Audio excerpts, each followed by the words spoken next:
Trump and the control that the Zionist lobby has over him. But before we get to that, a couple of significant military events over the weekend. How significant was the U.S. Attack on Iranian speedboats, which killed some Revolutionary Guard sailors?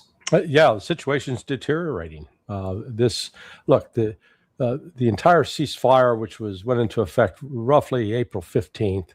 I mean, the initial phase was April 7th, but April 15th brought in Lebanon as well. That was one of the demands of Iran. Well, that's out the window. Israel's on full-blown attack now against targets in Iran, and they're gonna level southern Lebanon if they can. So then this back and forth yesterday with Iran and the United States, it's not an isolated incident. The United States is continuing to run active aerial patrols up and down the Strait of Hormuz. And so I think it's just a matter of time before it breaks out into the full-blown conflict, probably by the end of this week. So when Trump says or Rubio says we're close to a deal, is this one of those, let's manipulate the markets and make some money? Yeah, no, it's exactly what it is. This is Iran's positions are very clear. Again, this is like dealing with the Russian. What is the Russian position on ceasefire? Iran has stipulated unfreeze frozen assets. That's number one. And, people need to understand a lot of those frozen assets came from weapons purchases that the Shah made in his last year that was owed to Iran. And then when the Islamic Republic was established, the United States refused to fulfill the deal, but they kept the money. Okay, those frozen assets go that far back? Oh yeah. Iran was Saudi Arabia before Saudi Arabia was Saudi Arabia. By that I mean the major purchaser of U.S. weaponry.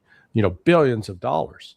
So I've used the example. It's like you give me $250,000 for a Lamborghini, and then I don't like your politics, and I say, well, I'm not giving you the Lamborghini, but I'm keeping your $250,000. That's where a large portion of these frozen assets came from.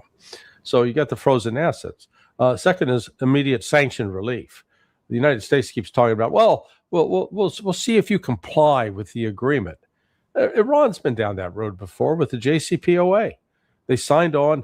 People, they keep being told that was such a terrible deal. That is a lie. It's just a blatant lie by Trump and those around him. People should go back and read that agreement. It was very detailed, very precise, and in fact, pretty onerous as far as it was the requirements levied upon Iran. But then they were promised sanction relief, which never came.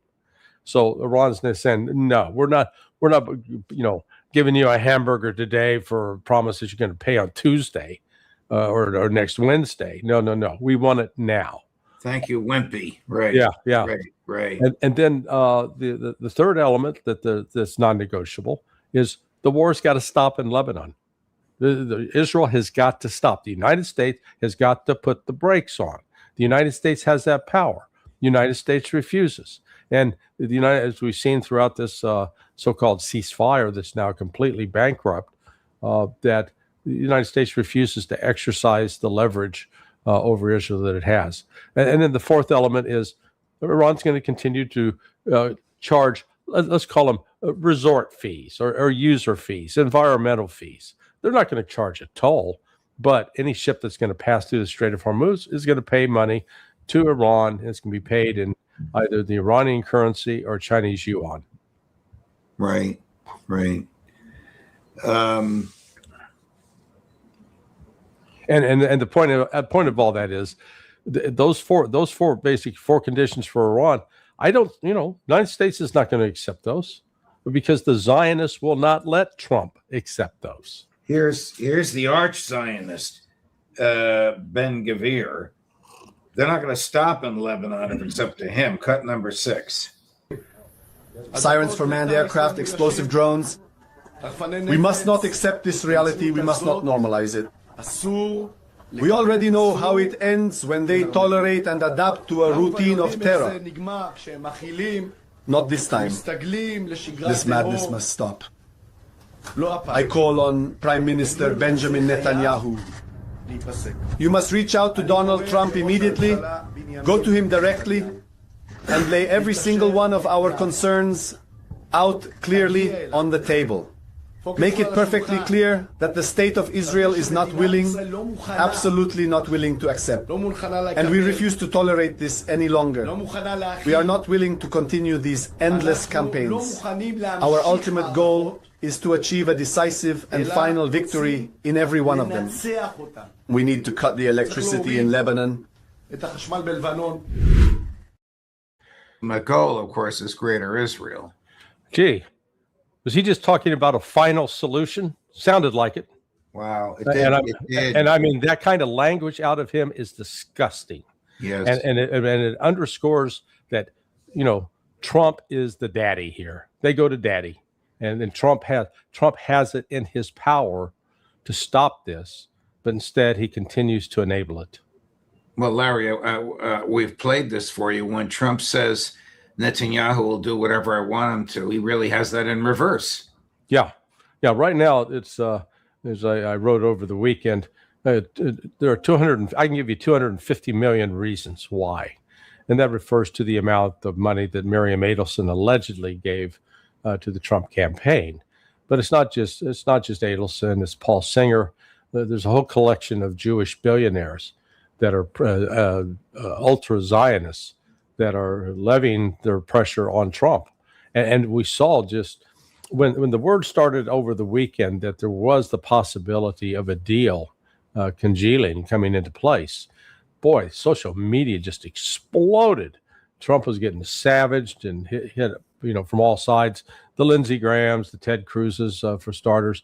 But, so it's just a reminder coming on the heels of the defeat of Thomas Massie in Kentucky by a Zionist lobby that, if Russia exercised this kind of influence over the U.S. political system and over U.S. political leaders, we would have started World War III. Instead, America is just pliant. They go along with it. They accept it.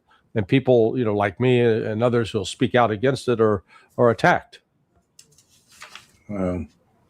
Here's Joe Kent reinforcing his own reasons for resigning. It almost sounds like it's a Ray McGovern gathering, a rage against the war event on Memorial Day yesterday. Chris, cut number 5. So I made a promise to myself in my 20s that I never knew I'd actually have to cash it at some point. I promised myself if I was ever in a position to prevent young men and young women from going into a needless war, that I would speak out, that I would do something. Fast forward 20 plus years, I found myself in that position. I found myself in President Trump's administration, was honored to be there, was leading the National Counterterrorism Center. It was a job I felt was very important because we do have real terrorist threats that have only gotten worse because of this war. But I wanted to actually help President Trump deliver on his campaign promises. And watching a foreign government, watching the Israelis march right in and basically dictate terms to us and manipulate American intelligence, manipulate the media, manipulate those around President Trump to put us into this war. I knew that I had to leave. I knew I had to start speaking out because I couldn't stand by and watch more body bags come into Dover. Manipulate. He's an intellectually honest guy. Did his boss resign for the same reason? She just didn't say it. Effectively, yes. Because look, it wasn't just, Tulsi resigned 2 weeks before her other assistant, Amaryllis Kennedy. I think it's Amaryllis Fox Kennedy. She is the daughter-in-law of Robert F. Kennedy, but she had been a CIA officer, a covert, clandestine officer. So, and it looks like the person that's been put in place, who's now the acting DNI, is someone with sympathies towards Israel. I'll put it that way. Wow. Let's switch gears if we could. The other significant military action over the weekend was the use of an Oreshnik against Ukraine. Is Vladimir Putin finally taking the gloves off, Larry? Oh yeah, no, we're in a whole new era as far as this war. It has turned the corner. This warning, the warning started 2 weeks ago with Ambassador Dmitry Polyansky when he was on Danny Davis's podcast and laid out very, pretty clearly that, Europe was now going to be in the crosshairs. That message was reiterated by then Sergei Rybkov, the deputy foreign minister, 2 or 3 days later. What Lavrov did yesterday in calling Rubio, it goes beyond just saying we're taking the gloves off. It is in this. I think this. Some people have complained. Well, why didn't Russia do this before? I think there were two primary reasons Russia has not been hitting these targets previously, but now they're going to. Number one, Russia had intelligence assets inside each of those facilities, ministries, organizations, call them what you will. And so Russia, if it's going to attack them, it would have to give those guys or gals a heads up. And, that could expose that operation. So that was one reason, I believe, leading them to pull back, because they calculated more intelligence out of those organizations than it would be more costly if they attacked them and lost that at that point. What organizations are you talking about? Ukrainian intel? Everything. Intel, military, general staff. Russia's got an outstanding intelligence capability. CIA? That I don't know. At least they'll have people, they'll have intelligence officers in places in Ukraine where CIA officers are operating. We'll put it that way. And that then is the second factor. Previously, Russia didn't hit these centers because there were a lot of NATO officers, there were a lot of CIA personnel, other U.S. personnel, and Russia felt if we attack these centers, kill all these foreigners, that's going to run the risk of escalation. They're now past that. They're going to escalate. They are going to hit those, but they've warned. They always go through, they dot the I's, they cross the T's, they follow international law. They've warned them. Get your people out. These areas are now going to be targeted. And it's not talking about just blowing up the Rada, some legislative building. No, they're going to go after the actual neural network that constitutes the intelligence and military side that has kept the Ukrainian army intact so far.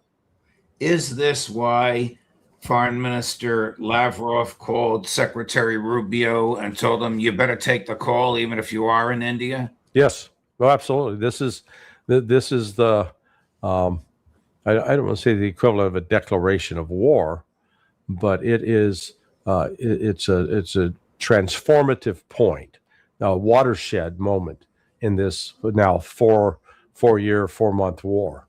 So and Rubio, I'm not sure Rubio got the message or understood the gravity of it, but I was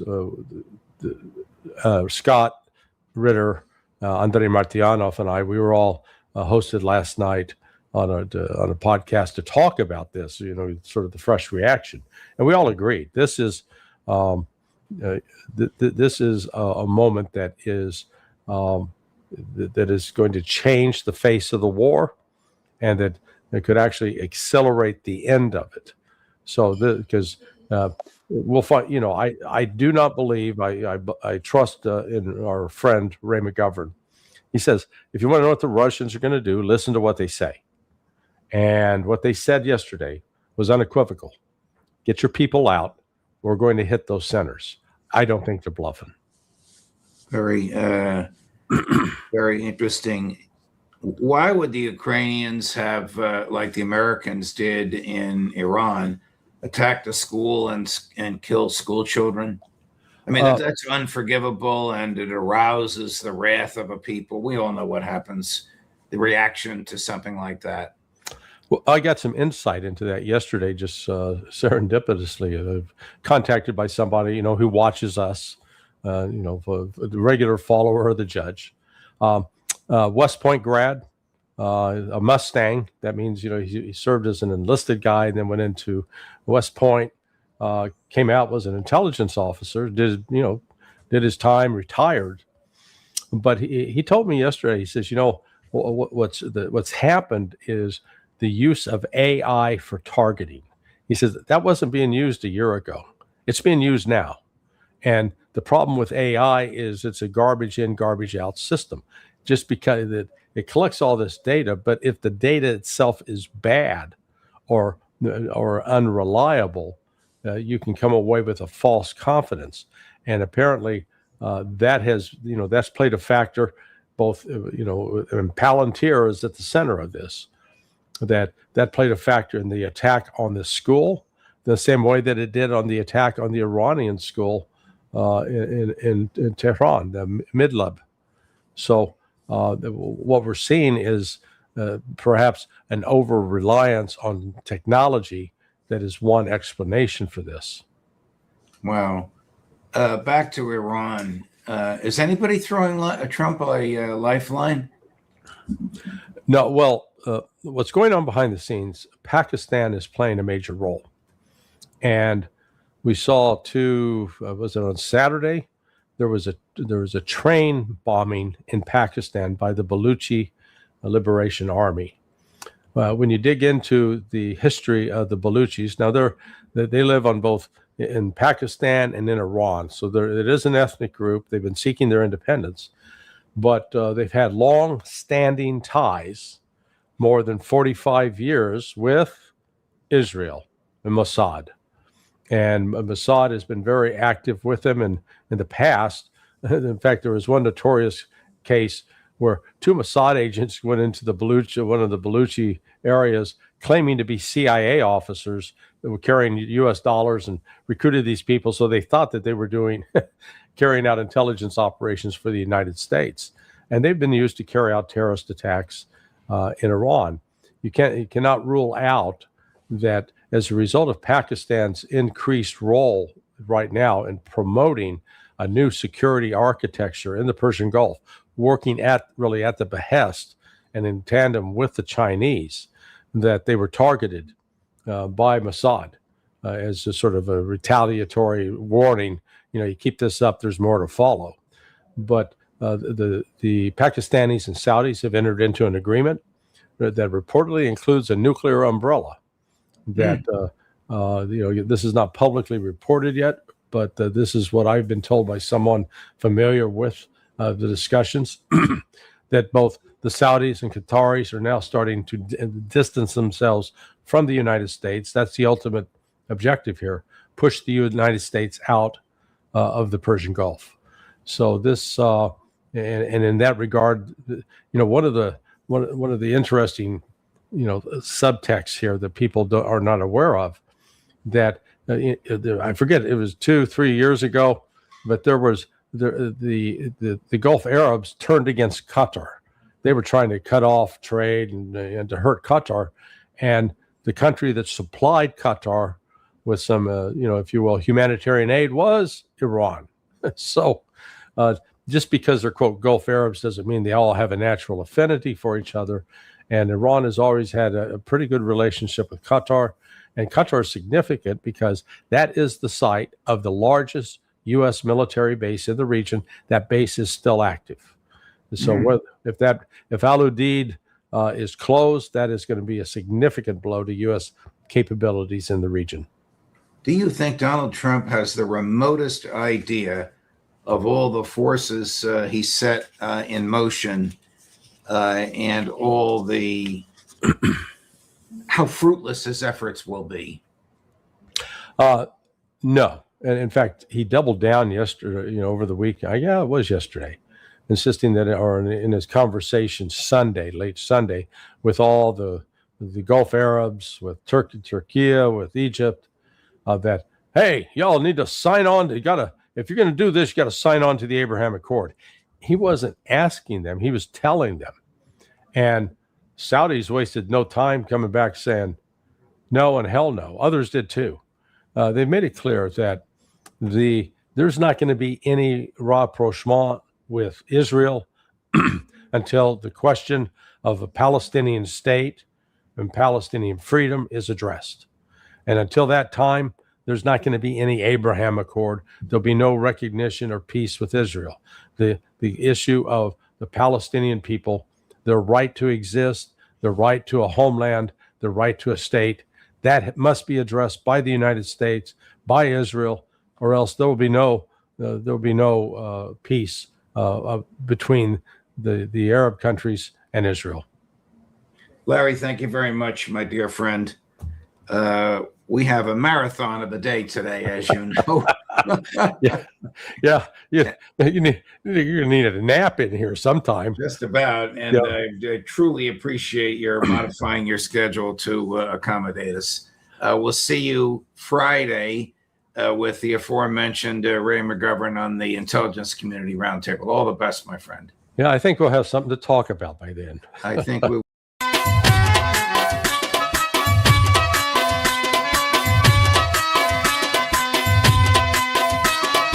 दिल दिया सोनिया जानिया कोई गड्डियां वे रुक गईया दिल दिया सोनिया जानिया कोई गड्डियां वे रुक गईया हुण तेरे मिलण दिया सब आस वे मुक गईया हुण तेरे मिलण दिया सब आस वे मुक गईया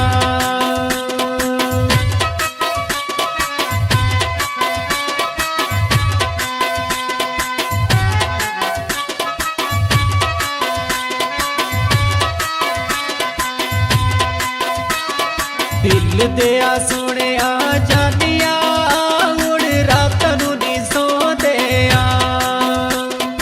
दिल दिया सुनिया जानिया हुण रात नू नी सोंदे तेरे कोलू वक्त हो के हुण लुक लुक रोंदे तेरे कोलू वक्त हो के हुण लुक लुक रोंदे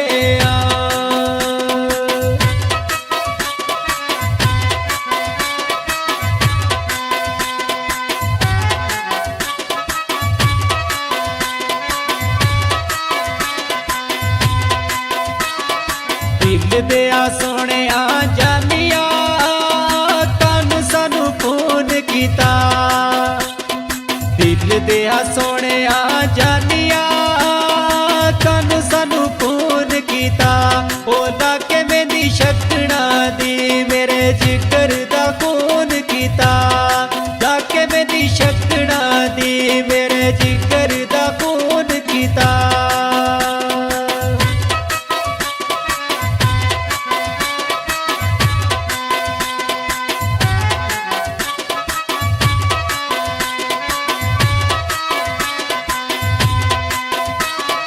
दिल दिया सोनिया जानिया क्यों साडे नाल दगा वे कीता दिल दिया सोनिया जानिया क्यों साडे नाल दगा वे कीता पुछ दिल जख्मी कोलू तेनू किस जुदा कीता पुछ दिल जख्मी कोलू तेनू किस जुदा कीता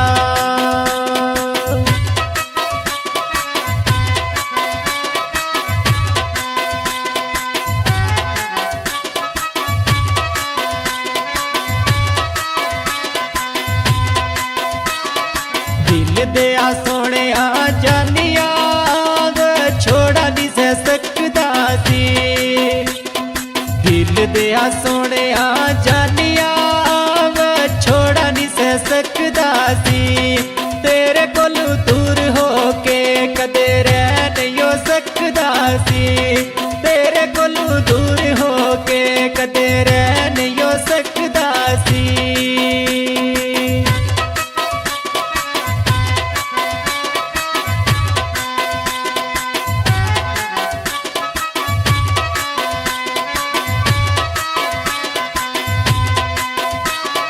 दिल दिया सोनिया जानिया एव छोड़ वे पै गेनी दिल दिया सोनिया जानिया एव छोड़ वे पै गेनी हो तेरे नाल जीने दे अरमान ही रह गए नी तेरे नाल जीने दे अरमान ही रह गए नी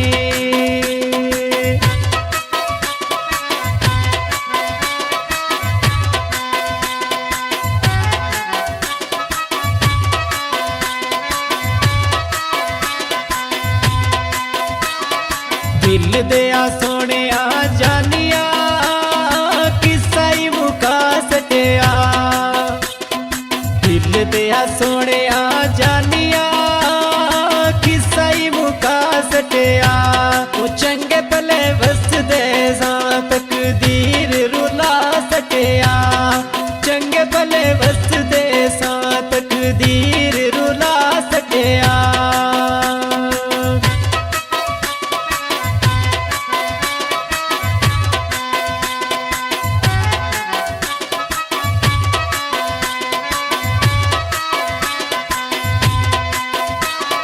ਦਿਲ ਦਿਆ ਸੋਹਣਿਆ ਜਾਨੀਆਂ ਕਿਸਮਤ ਦੇ ਖੇਲ ਹੁੰਦੇ ਦਿਲ ਦਿਆ ਸੋਹਣਿਆ ਜਾਨੀਆਂ ਕਿਸਮਤ ਦੇ ਵੇ ਖੇਲ ਹੁੰਦੇ ਜਿੰਨਾ ਸੱਚਾ ਪਿਆਰ ਹੁੰਦਾ ਨਹੀਂ ਦੁਨੀਆ ਤੇ ਮੇਲ ਹੁੰਦੇ ਜਿੰਨਾ ਸੱਚਾ ਪਿਆਰ ਹੁੰਦਾ ਨਹੀਂ ਦੁਨੀਆ ਤੇ ਮੇਲ ਹੁੰਦੇ